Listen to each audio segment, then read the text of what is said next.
Hi and welcome to my pose of the week. This week we are going to be working with eagle pose, Garudasana.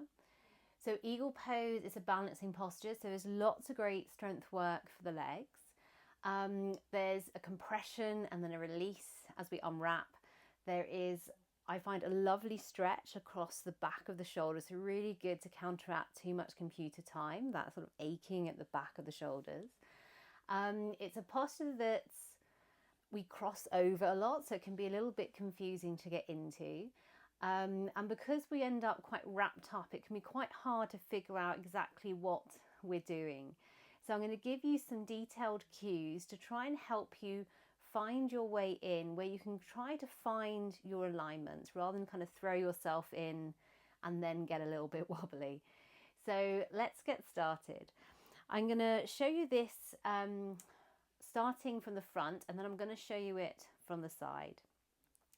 So I usually come in hands to hips and I bring a bend into the knees. Now, when I bring that bend into the knees, I'm keeping my torso vertical. I slightly tuck my tailbone under to help keep me vertical. I'm going to bring my weight into my left foot and I'm going to pick up the right knee. Now, this right leg, I like to take it out to the side because I want to create lots of space to then be able to swing it round and cross at my knees. Now your foot might hang down just to the outside of the, now it's my left calf that's on the floor, or you might be able to tuck some feet behind, some toes behind. So you can see when I tuck behind, my hips are now pointing off to the side. So the key thing once you've chosen your foot position is, in this case, I'm going to bring my left hip forward and right hip back. And that does mean I've just lost the bind, but this way I've got both my hips pointing forwards. The other thing to think about is, are you hiking up one hip? Can you drop both hips so they're in line with one another? Once we've got the leg position, squeeze the legs together. And then we're going to take both arms out in front of us and take the right elbow, in this case, underneath the left, and we wrap the arms together. Now this wrap might be too much for the shoulders, so the alternative is to hold on to the shoulders. So I'm just going to come out because I'm clearly a bit wobbly today, falling all over the place. Let me just show you a little bit more about the arms whilst I've got both feet on the ground. So the trick with the arms here is, in this case, I was bringing the right elbow under the left, is to get the elbows as far on top of one another as you can. Really send the fingers away from one another. And then you try and bring essentially this top of the forearm piece towards one another.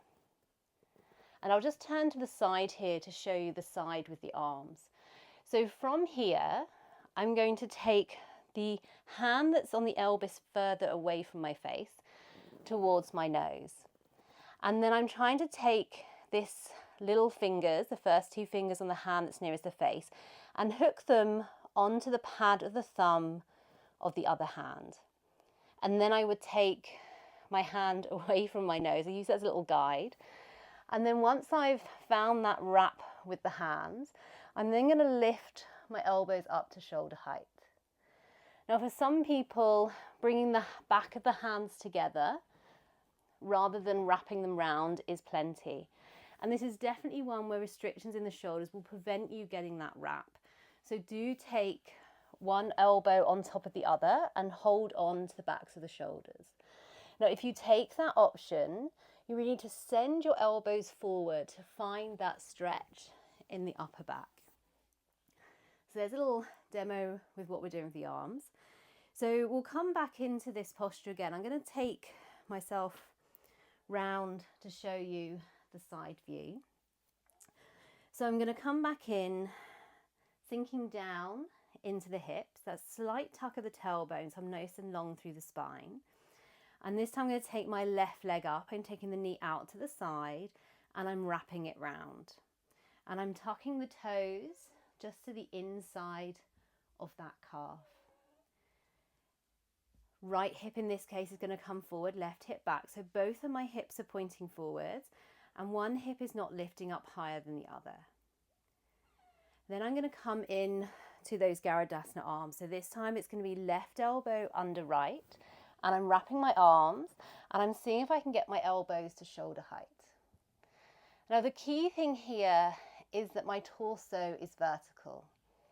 I keep tucking my tailbone under, I'm squeezing my legs together, and I might sink an inch, a centimetre, any depth I can into my standing leg, squeezing arms, squeezing legs together.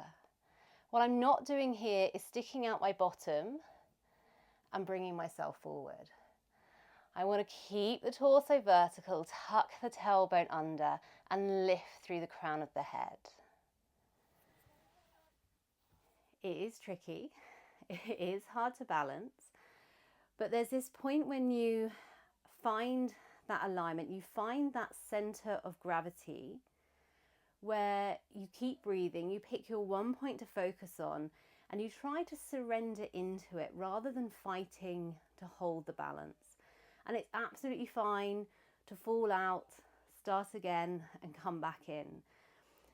And the other point to help with the balance here, the other option I didn't show you, was when you wrap the legs round, so I've got those bent knees, picked up a leg and wrapping it round, instead of having this foot off of the floor, you just bring the big toe to the floor. You could bring the ball of the foot to the floor.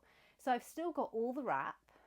I'm getting that stretch, the strength through the standing leg. So there's not much weight in that foot, but by using that ball of the foot or the toe to the floor, so much more stable. So either if you're having a wobbly day or you're new to this posture, bring that toe or the foot to the floor. And keep this idea of lifting through the crown of the head, finding your center of gravity, and try and allow yourself to sink into it. So that's my Garudasana Eagle breakdown for you today. If you have any questions, please get in touch, send me a message. Thank you.